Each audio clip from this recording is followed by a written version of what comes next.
So if you clicked on this video, there's a high chance that you're single, and Bangkok has one of the highest number of single people. Like 50% of the city is single, according to this article that I saw. From my perspective, coming from a small town in the US with a population of 5,000 to 6,000 people, I think there's a higher chance of finding a partner in a big city compared to a suburb, because you increase the exposure to the amount of people that you meet, so there's a higher chance of you meeting someone that match you.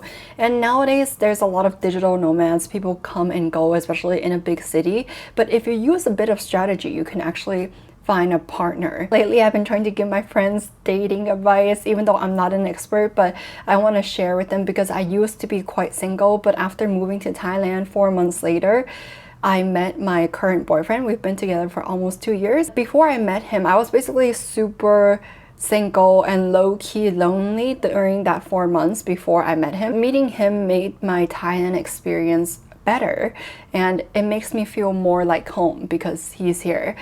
Yeah, and it's a healthy relationship. I don't plan on showing him on camera because I want to keep him private, and I feel like he doesn't need the judgment online. Basically, I'm not trying to hide it, but online it's like a lot of weird people. Okay, back to this video. It's like some dating tips from someone who was once super single, but I used a bit of strategy. It's actually harder for a girl to get a boyfriend in Thailand, especially if you're a foreigner. I guess I'm a little different because I am Asian. However, it's super easy for a guy to find a Thai girlfriend in Thailand because there's so many decent single girls, and even now, like, there's so many girls that are single and it's so hard for them to find a Thai boyfriend. So that's why I think a lot of them find foreigners. Asian Americans actually have a hard time dating in the US, which I don't really have experience with because when I was in the US, I have zero dating experience. Most of my experience came from after I left in 2023 and I started like traveling and then meeting more people. The thing about dating in US, especially if you're not living in a big city, is that things are really spread out. So maybe you meet someone and they're like an hour or 2-hour drive away, which is a waste of time and money. That's why I recommend, if you're single, it's better to move to a city so that you get the exposure to people, and then dating is also easier because you're probably like 10-15 minute train ride away. So it's lower cost, more efficient, but at the same time it might be competitive because one person will be seeing multiple people. So you gotta know your objective or what you're looking for, either casual or serious. And if you are serious, maybe you accidentally attract someone that is casual. So that's why you gotta filter people. But I can tell you one thing, this is kind of universal. A lot of girls don't really care about appearance of a guy. I mean, they care to an extent, like, okay, the basic, okay, you trim your nails, make sure your hair is washed, and some girls actually don't prefer guys with long hair, but maybe some do. Make sure your face is clean and clear if possible, but if not, like, I think the thing with acne, which I used to have during a certain phase of my life when I was quite sad or like my mental health was not that good, and that is when I broke out. It cannot be fixed overnight, but it can be improved over time. So that's why I never comment on people's acne. Some people, they'd be like, OMG, like, that you got a pimple, but like, bro, you can't fix that overnight. It heals over time. There's some, actually in Thailand, there's like some sort of injection that can dissolve your pimple on spot, which I have not tried. Back to what I was saying, most girls, they just want a guy that take care of themselves hygienically. Maybe some girls prefer a guy that looks good, but a lot of times we just want someone with good personality, and that'll make that person appear more attractive. However, I noticed that a lot of guys actually want a good-looking girl. I guess it's a personal preference thing, but when a guy just wants a pretty girl, it tells me that they're not mature, because I feel like a mature guy would look beyond the appearance. All of these are generalizations, but these comes from some sort of truth. I noticed that a lot of people lately are getting back onto Bumble in Thailand. Here, CMB, Coffee Meet Bagel, is more popular among Thais, but if you use Bumble, it's actually easier to find international people. And the platform itself, I prefer Bumble, and that is also how I met my boyfriend about 2 years ago. So there's a filter on Bumble, it's free. You can filter the language and the height. Oh, I think height now, it's not part of it anymore. It's age and language. So the thing with language, I recommend filtering, like let's say you're trying to find Thai boyfriend, you filter it with English and Thai, because not a lot of Thai guys know English. A lot of Thai girls know English and Mandarin, so it's really not hard. Like as long as you're a decent looking guy, take care of yourself. Super easy for Asian American especially to find girlfriend. So if you're feeling single AF and you don't know where to find girlfriend, this is the place. But also be careful, because I also heard some stories from guys, like bad experiences with girls. Good thing about Bumble is that the girls talk first, so as a girl you're more in control. A lot of times you can tell what someone is like based on the way they text. I kind of believe in online dating, I mean like meeting people online, because a lot of times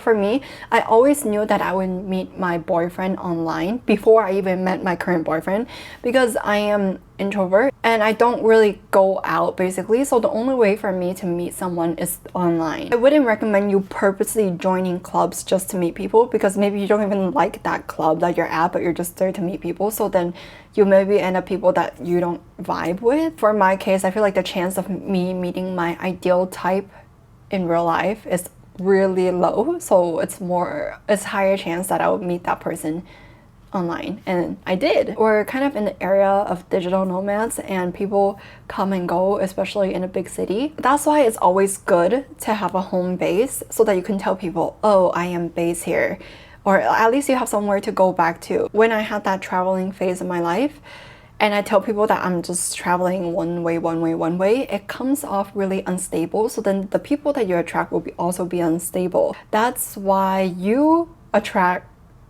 what you are. Oh, I always recommend my friends to make a list of qualities, physically what they want and the qualities that they look for. At least you know what you're looking for and you're not just getting whatever person that comes into your way. Like you have standards basically, but some people's standards are a bit too high, but you gotta evaluate yourself if you match what you look for. Actually, one criteria on my list back then is like, don't have anger issue.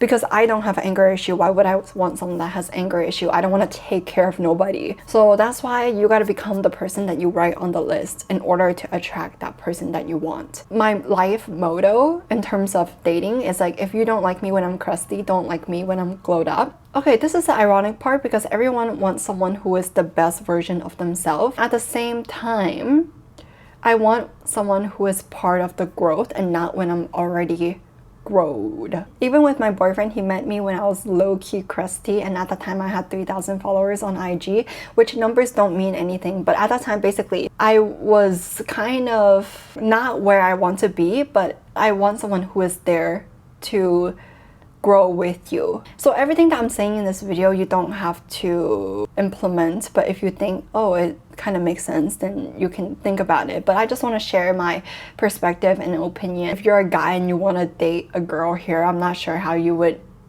do it. Oh, but one thing I would say though is that Thailand is or Bangkok specifically, Bangkok is a place that makes you glow as a person. It might be a little bit of pressure, but it's also a good thing because it makes you want to look good, and then when you look good, you become more confident in yourself, and then you attract better people. I mean, like maybe you attract the person that you want to attract. But my final tip or advice, as cheesy as it sounds, just be yourself. Because there's all these rules in dating. Oh, like you should wait 5 dates before you hold hands or do this, do that. But I don't really believe in these rules. Like it shouldn't make you think super hard. It should be really easy and natural, like, oh, everything kind of works and flow, and that is when you know that that might be the person that you're looking for. I didn't use any like rules, I just was myself, and that's why I guess it worked with my boyfriend. Luckily it worked. I'm quite independent, and then a lot of guys actually want a girl that they can take care of. If you're more independent, then there's a high chance that you'll find a guy that is more feminine, or a guy that is really confident in themselves to be able to accept an independent woman. Yeah, I feel like the girl should also be financially independent. But anyway, that is it for my mini chat. I think a lot of people are interested into relationship stuff. It's a really universal topic. I hope you got a bit of information or insight into love. And I will see you in another video.